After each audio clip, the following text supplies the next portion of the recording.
Hello അസ്സലാമലൈക്കും. ഇന്ന് നമ്മൾ അമൃതപ്പൊടി വെച്ചിട്ട് അടിപൊളി ബിസ്ക്കറ്റാണ് കേട്ടോ തയ്യാറാക്കിയിട്ടുള്ളത്. അപ്പോൾ ഓവണും അടുപ്പത്ത് ബേക്ക് ചെയ്യുകയും ഒന്നും ചെയ്യാണ്ട് നമുക്ക് ബിസ്ക്കറ്റിൻ്റെ അതേ ടേസ്റ്റിൽ നമുക്കൊരു ബിസ്ക്കറ്റ് ഉണ്ടാക്കിയെടുക്കാം. അമൃതപ്പൊടി വെച്ചിട്ടാണ്. അമൃതപ്പൊടി ഇനി എന്താ ചെയ്യേണ്ടതെന്ന് വെച്ചിട്ട് നിങ്ങളൊന്നും ബേജാറാവണ്ട, ഇതുപോലെ ഉണ്ടാക്കിയെടുക്കാം കേട്ടോ. അപ്പോൾ നിങ്ങൾക്ക് ഈ വീഡിയോ ഇഷ്ടമാവുകയാണെന്ന് വെച്ചാൽ നിങ്ങൾ റിലേറ്റീവ്സിനും ഫ്രണ്ട്സിനും ഒക്കെ ഒന്ന് ഷെയർ ചെയ്ത് കൊടുക്കണേ. പിന്നെ സബ്സ്ക്രൈബ് ചെയ്യാണ്ട് കാണുന്നുണ്ടെങ്കിൽ ഒന്ന് സബ്സ്ക്രൈബ് ചെയ്യണേ. പിന്നെ എൻ്റെ ചാനലിൽ ഞാൻ അമൃതം പൊടി വെച്ചിട്ട് നല്ല അടിപൊളി ഐറ്റംസുകൾ ഉണ്ടാക്കി ഇട്ടിട്ടുണ്ട് കേട്ടോ. അതൊക്കെ ഒന്ന് കണ്ട് സപ്പോർട്ട് ചെയ്യണേ. നിങ്ങൾക്ക് എന്തായാലും ഇഷ്ടമാവും. അപ്പോൾ ഇതാ നല്ല അടിപൊളി ടേസ്റ്റാണ് കേട്ടോ. അപ്പോൾ നമുക്കിത് എങ്ങനെ ഉണ്ടാക്കണം നോക്കിയാലോ. അപ്പോൾ ഞാനൊരു പാൻ വെച്ചിട്ടുണ്ട്. അപ്പോൾ നമ്മൾ അമൃതം പൊടിയാണ് കേട്ടോ എടുത്തിട്ടുള്ളത്. അപ്പോൾ ഈ അമൃതം പൊടി നമുക്ക് ഒരു കപ്പിൽ അളന്നെടുക്കുക. അപ്പോൾ ഞാൻ 3 കപ്പ് അമൃതം പൊടിയാണ് കേട്ടോ എടുക്കുന്നത്. അപ്പോൾ ഇതാ നമ്മൾ 3 കപ്പ് അമൃതം പൊടി എടുക്കുക. നിങ്ങൾ ഏത് പാത്രത്തിലാണോ അളന്നെടുക്കുന്നത് വെച്ചാൽ ആ പാത്രത്തിൽ അളന്നെടുക്കുക കേട്ടോ. കപ്പ് വേണമെന്ന് നിർബന്ധമൊന്നുമില്ല. അപ്പോൾ ഇതാ നമ്മൾ 3 കപ്പ് അമൃതം പൊടി ഒരു പാനിലേക്ക് ഇട്ട് കൊടുക്കുന്നുണ്ട്. ഇനി ഇത് നമ്മൾ കൈവിടാണ്ട് മീഡിയം ഫ്ലെയിമിലും ഫുൾ ഫ്ലെയിമിലും ഒക്കെ ഇട്ടിട്ട് കരിഞ്ഞു പോകാണ്ട് നമ്മളിതൊന്ന് വറുത്തെടുക്കുകയാണ് ചെയ്യണത് കേട്ടോ. അപ്പോൾ കരിഞ്ഞു പോകരുത്. ഒരു 1.5 മിനിറ്റ് 2 മിനിറ്റോളം നമ്മളിത് വറുത്തെടുക്കണം. നമ്മളിതിൻ്റെ പച്ചമണമൊക്കെ മാറി നല്ലൊരു വറവ് മണമൊക്കെ വരണം കേട്ടോ. അതുവരെ നമ്മളിത് വറുത്തെടുക്കണം. ഫുൾ ഫ്ലെയിമിലും മീഡിയം ഫ്ലെയിമിലൊക്കെ ഇടയ്ക്കിടയ്ക്ക് ആക്കി മാറ്റി വറുത്തെടുക്കണം. ഇത് പൊടിയല്ലേ, അതുകൊണ്ട് ഇത് വേഗത്തിൽ കരിഞ്ഞു പോകും. കൈ വിടാണ്ട് ഇളക്കി കൊടുക്കണം കേട്ടോ. കരിഞ്ഞു പോയി നിറം മാറിപ്പോവേണ്ട, അപ്പോൾ ഒരു ടേസ്റ്റും ഉണ്ടാവില്ല. ഇതുപോലെ നമ്മൾ കൈ വിടാണ്ട് ഇളക്കി വറുത്തെടുക്കണം കേട്ടോ. ഒരു 1.5-2 മിനിറ്റോളം കേട്ടോ ഏകദേശം വറുത്തെടുക്കുക. നമുക്ക് നല്ലൊരു വറവ് മണമൊക്കെ വരുന്നത് വരെ വറുത്തെടുക്കുക കേട്ടോ.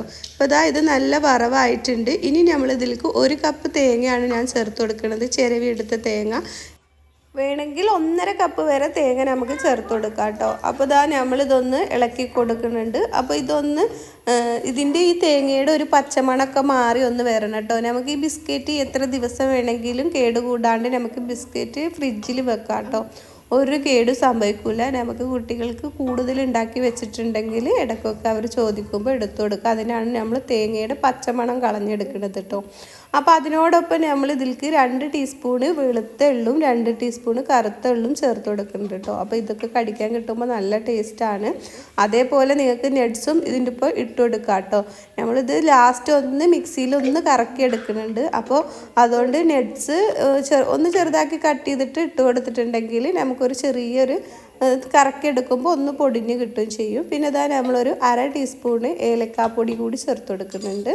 അതുകൂടി ചേർത്ത് കൊടുത്തിട്ട് ഒന്നുകൂടി നമ്മളിത് വറുത്തെടുക്കാം കേട്ടോ. ഈ എള്ളിൻ്റെയും ഒക്കെ ഒരു പച്ചമണമൊക്കെ ഒന്ന് മാറി വരുന്നവരെ ഒന്ന് വറുത്തെടുക്കാം. ഒന്ന് ചെറുതായിട്ടൊന്ന് വറുത്തെടുത്താൽ മതി കേട്ടോ. ഇപ്പോൾ ഇതാ ഇത് നമ്മൾ നന്നായി വറുത്തെടുത്തിട്ടുണ്ട്. ഇനി നമ്മൾ ഇതിലേക്ക് പഞ്ചസാരയാണ് ചേർത്ത് കൊടുക്കുന്നത്. അപ്പോൾ 1/2 കപ്പ് പഞ്ചസാര മതി കേട്ടോ. നമുക്ക് കൂടുതൽ ബിസ്ക്കറ്റ് നല്ല മധുരം വേണ്ട, എന്നാൽ തന്നെ ഇത് അത്യാവശ്യം മധുരം ഉണ്ട് കേട്ടോ. കാരണം നമ്മൾ അമൃതം പൊടിയിലും മധുരം ഉണ്ടല്ലോ. അപ്പോൾ ഈ 1/2 കപ്പ് പഞ്ചസാര ഞാനൊന്ന് പൊടിച്ചെടുത്തിട്ടുണ്ട്. അതുകൂടി ഇതിലേക്ക് ചേർത്ത് കൊടുക്കുക. എന്നിട്ട് നന്നായി ഒന്ന് ഇളക്കി കൊടുക്കുക. അപ്പോൾ ഇതാ നമ്മളിത് നന്നായി ഒന്ന് ഇളക്കി കൊടുത്തിട്ടുണ്ട്. ഇനി നമ്മളിതിലേക്ക് നെയ്യാണ് കേട്ടോ ചേർത്ത് കൊടുക്കുന്നത്. നെയ്യില്ല എന്നുണ്ടെങ്കിൽ നിങ്ങൾക്ക് സൺഫ്ലവർ ഓയിൽ ചേർത്ത് കൊടുക്കുക. നെയ്യാണ് കേട്ടോ നല്ല ടേസ്റ്റ്. ബിസ്ക്കറ്റിൻ്റെ അതേ ആ ടേസ്റ്റ് കിട്ടുമ്പോൾ നമുക്ക് നെയ്യൊക്കെ ചേർത്ത് കൊടുക്കുമ്പോഴാണ് നല്ല ടേസ്റ്റ്. ഇനി നിങ്ങൾ കുറച്ച് നെയ്യ് ഒഴിച്ചു കൊടുത്തിട്ട് ബാക്കി സൺഫ്ലവർ ഓയിൽ വേണമെങ്കിൽ ഒഴിച്ചു കൊടുക്കുക കേട്ടോ. അപ്പോൾ ഞാൻ ആദ്യം 2 ടീസ്പൂൺ നെയ്യ് ഒഴിച്ചു കൊടുത്തിട്ട് ഒന്ന് മിക്സാക്കി നോക്കുന്നുണ്ട്. അപ്പോൾ നമുക്കൊന്ന് നനവ് കിട്ടുന്ന വരെയാണ് നമുക്ക് വേണ്ടത്. ഒന്നിങ്ങനെ ഒന്ന് പിടിക്കാൻ കിട്ടുന്ന വരെ നമുക്ക് നെയ്യ് ചേർത്ത് കൊടുക്കാം കേട്ടോ. അപ്പോൾ നിങ്ങൾ വറവ് എത്ര ഉണ്ടായോ അതിനനുസരിച്ചാണ് കേട്ടോ നമ്മൾ നെയ്യ് ചേർത്ത് കൊടുക്കേണ്ടത്. അപ്പോൾ ഇതൊന്ന് മിക്സ് ചെയ്തപ്പോൾ 1 ടീസ്പൂണിൻ്റെയും കൂടി കുറവുണ്ട് കേട്ടോ. അപ്പോൾ ഞാൻ ഫ്ലെയിം നിർത്തി കൊടുത്തിട്ടുണ്ട് കേട്ടോ. ഇനി ഫ്ലെയിം കത്തിക്കണമെന്നില്ല. ഈ നെയ്യ് ഇതിൽ കിടന്നിട്ട് തന്നെ അലിഞ്ഞോളൂ. അപ്പോൾ നമ്മളിതൊന്ന് ഇളക്കി കൊടുത്തിട്ടുണ്ട്. അപ്പോൾ 1 ടീസ്പൂണ് നെയ്യിൻ്റെയും കൂടി ആവശ്യമുണ്ട് കേട്ടോ. അപ്പോൾ 1 ടീസ്പൂണും കൂടി ഞാൻ ചേർത്ത് കൊടുക്കുന്നുണ്ട്. അപ്പോൾ മൊത്തത്തിൽ ഞാൻ 3 ടീസ്പൂണാണ് ചേർത്ത് കൊടുത്തിട്ടുള്ളത്. ഇനി നമ്മൾ പൊടിച്ചെടുക്കുമ്പോൾ ആവശ്യമുണ്ടെങ്കിൽ നെയ്യോ അല്ലെങ്കിൽ സൺഫ്ലവർ ഓയിലോ ചേർത്ത് കൊടുക്കാം കേട്ടോ. അപ്പോൾ നമ്മൾ അത് ഇറക്കി വെച്ചിട്ടുണ്ട്. നമ്മൾ ഇങ്ങനെ നൂൽപുട്ട് അച്ചിലാണ് കേട്ടോ ബിസ്ക്കറ്റ് റെഡിയാക്കി എടുക്കുന്നത്. അപ്പോൾ അതുകൊണ്ട് നമ്മൾ ഈ നൂൽപുട്ടിൻ്റെ ഇതിൽ നമ്മൾ എണ്ണ തടവി കൊടുക്കണം. നമ്മളിതിലൊന്നും ഒട്ടിപ്പിടിക്കാണ്ടിരിക്കാൻ വേണ്ടിയിട്ടാണ് കേട്ടോ. അപ്പോൾ ഇതാ നമ്മളിതുപോലെ എണ്ണ തടവി ഇതൊന്ന് ടൈറ്റാക്കി കൊടുക്കുന്നുണ്ട്. ഇനി ഇതിവിടെ ഇരിക്കട്ടെ. ഇനി നമ്മൾ എടുത്ത് വെച്ച ഇതുണ്ടല്ലോ, ഇത് ചെറുതായി ചൂടാറി വന്നിട്ടുണ്ട് കേട്ടോ. അപ്പോൾ ഇതിങ്ങനെ പിടിക്കുമ്പോൾ കട്ട പിടിക്കണം. അപ്പോൾ എന്നാൽ ഉടച്ചെടുക്കുമ്പോൾ നമ്മൾ പുട്ടിനൊക്കെ നനച്ചെടുക്കണ പോലെയാണ് കേട്ടോ വേണ്ടത്. അപ്പോൾ നമുക്ക് ഇതിലേക്ക് കുറച്ച് കമ്മിയുണ്ട്, പിടിച്ചെടുക്കാൻ പറ്റണില്ല. അപ്പോൾ അതുകൊണ്ട് ഞാനിതിലേക്ക് ഒരു 2-3 ടേബിൾ സ്പൂൺ സൺഫ്ലവർ ഓയിൽ ഒഴിച്ചു കൊടുക്കുന്നുണ്ട് കേട്ടോ. അപ്പോൾ അതൊന്ന് ഒഴിച്ചു കൊടുത്തിട്ട് മിക്സ് ആക്കിയിട്ട് ഈ ചട്ടിയിൽ നിന്ന് മാറ്റിയെടുക്കാം കേട്ടോ. ഇതിൽ തന്നെ ആകുമ്പോൾ നമുക്ക് ഇത് കൂടുതൽ ഡ്രൈ ആയിട്ടേ വരുള്ളൂ. അതുകൊണ്ട് ഞാനിതൊരു പാനിലേക്ക് മാറ്റിയെടുക്കുന്നുണ്ട് കേട്ടോ. അതാ നമ്മളിതൊരു പാത്രത്തിലേക്ക് മാറ്റിയിട്ടുണ്ട് കേട്ടോ. ഇനി നമ്മളിതൊന്ന് മിക്സിയിലിട്ടിട്ട് ഒന്ന് പൊടിച്ചെടുക്കുകയാണ് ചെയ്യണത്. ഒന്ന് ചൂടാറി വന്നതിൻ്റെ ശേഷം പൊടിച്ചെടുക്കാം കേട്ടോ. അപ്പോൾ ഒരു ടേബിൾ സ്പൂണും കൂടി ഞാൻ ഓയിൽ ഒഴിച്ചു കൊടുത്തിട്ടാണ് കേട്ടോ അത് ചൂടാറാൻ വെക്കുന്നത്. അപ്പോൾ ഇതൊന്ന് ചൂടാറട്ടെ. ചൂടാറിയിട്ട് വേണമെങ്കിൽ ഇത് ഒഴിച്ചെടുക്കാം കേട്ടോ, കുഴപ്പമൊന്നുമില്ല. ഇനി സൺഫ്ലവറിൻ്റെ ഓയിലിൻ്റെ ഒരു പച്ചമണം വേണ്ടാച്ചിട്ടാണ് ഞാൻ ചൂട്ടോടും കൂടെ ഒഴിച്ചു കൊടുക്കുന്നത്. എന്നിട്ട് കൈ വെച്ചിട്ടൊന്ന് മിക്സ് ചെയ്തെടുക്കുക.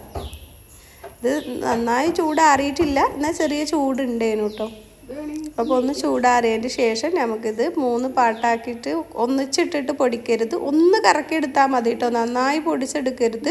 അപ്പോൾ ഇതാ നമ്മൾ മിക്സിയുടെ ജാറിലേക്ക് കുറച്ച് ഭാഗം ഇട്ട് കൊടുക്കുക. അപ്പോൾ നന്നായി പൊടിച്ചെടുക്കരുത് കേട്ടോ, ഒന്നുണ്ട് കറക്കിയെടുത്താൽ മതി. തേങ്ങ നമ്മൾ ചിരവിട്ടതാണല്ലോ, അതൊക്കെ ഒന്ന് പൊടിഞ്ഞ് കിട്ടാൻ വേണ്ടിയിട്ടാണ്. അപ്പോൾ ഇതിൻ്റെ ഒപ്പം വേണമെങ്കിൽ നിങ്ങൾക്ക് നട്ട്സ് വറുത്തത് കൂടി ചേർത്ത് കൊടുക്കാം കേട്ടോ. അതായത് ഇതുപോലെ ഒന്നുകൊണ്ട് കറക്കിയെടുത്താൽ മതി. അങ്ങനെ നമ്മൾ 3 പാട്ടായിട്ട് നമ്മളിത് കറക്കിയെടുത്തിട്ടുണ്ട് കേട്ടോ. കണ്ടോ, ഇപ്പോൾ ഇത് ഒരു ഡ്രൈ ആയിട്ട് ഒന്നിങ്ങനെ നനവായിട്ട് വന്നിട്ടുണ്ട്. ഇനി ഇല്ലയെന്നുണ്ടെങ്കിൽ നിങ്ങൾക്ക് സൺഫ്ലവർ ഓയിൽ ചേർത്ത് കൊടുത്താൽ മതി, അല്ലെങ്കിൽ നെയ്യോ കേട്ടോ. അപ്പോൾ ഇതുപോലെ ഒരു 2.5 ടീസ്പൂണോളം നമ്മൾ ഇതിലേക്ക് ഇട്ട് കൊടുക്കുകയാണ് ചെയ്യുന്നത്. എന്നിട്ട് ഇത് വെച്ചിട്ട് അടച്ച് നമ്മളിതൊന്ന് അമർത്തി എടുക്കുകയാണ് കേട്ടോ ചെയ്യുന്നത്. അപ്പോൾ ഇതാ ഇതുപോലെ ഒന്ന് നന്നായി പ്രസ് ചെയ്തിട്ട് അമർത്തിയെടുക്കണം. അപ്പോഴാണ് നമുക്കിത് ബിസ്ക്കറ്റിൻ്റെ ഷേപ്പിൽ കിട്ടുള്ളൂ കേട്ടോ. ഇനി നമുക്കിതൊന്ന് തുറന്നെടുക്കാം. നല്ല ഒന്ന് പ്രസ് ചെയ്ത് കൊടുക്കണം കേട്ടോ. ഇനി ഇത് നമുക്ക് തുറന്നെടുക്കാം. അപ്പോൾ ഇതാ ഇതുപോലെ തുറന്നെടുത്തിട്ടുണ്ടെങ്കിൽ ഇങ്ങനെ ആയിരിക്കും നമ്മൾ ബിസ്ക്കറ്റ് ഉണ്ടാവുക. കണ്ടോ, ഇനി ഇത് നമ്മൾ സാധാരണ ഒന്ന് പ്രസ് ചെയ്ത് കൊടുത്തിട്ടുണ്ടെങ്കിൽ നമ്മളിത് ഇതിലേക്ക് കറക്റ്റായിട്ട് വീണ് കിട്ടും. കണ്ടോ, ഇതുപോലെയാണ് കേട്ടോ നമ്മൾ ബിസ്ക്കറ്റ് റെഡിയാക്കിയിട്ടുള്ളത്. അടിപൊളിയായിട്ടില്ലേ? അപ്പോൾ ഇതുപോലെ ആയിട്ടില്ലെങ്കിൽ കുറച്ച് ഒന്നുകൂടി എണ്ണയോ നെയ്യോ ചേർത്ത് കൊടുത്താൽ മതി കേട്ടോ. വെള്ളമൊന്നും ചേർത്ത് കൊടുക്കരുത്. പിന്നെ നിങ്ങൾ കൂടുതൽ ദിവസം എടുത്ത് വെക്കാനല്ലെങ്കിൽ നമുക്ക് പാല് ചേർത്ത് കൊടുത്താലും മതി കേട്ടോ. അതെല്ലാം ഇത് കൂടുതൽ ദിവസം എടുത്ത് വെക്കണം, കുറേ ഉണ്ടാക്കുകയാണെന്ന് വെച്ചാൽ നെയ്യോ എണ്ണയോ തന്നെ ചേർത്ത് കൊടുക്കാം കേട്ടോ. അപ്പോൾ അതാ നമ്മൾ രണ്ടാമത്തതും ഇതുപോലെ അമർത്തിയെടുത്തിട്ടുണ്ട്. എളുപ്പത്തിൽ ഉണ്ടാക്കിയെടുക്കാൻ പറ്റും കേട്ടോ. ഞാൻ നിങ്ങൾക്ക് വിശദമായി കാണിച്ചു തരാൻ വേണ്ടിയിട്ടാണ് കേട്ടോ വീഡിയോ ഇത്രയും ലെങ്ത് ആക്കിയിട്ടുള്ളത്. അപ്പോൾ അടുത്ത വീഡിയോയുമായി വീണ്ടും കാണാം. അസ്സലാമു അലൈക്കും.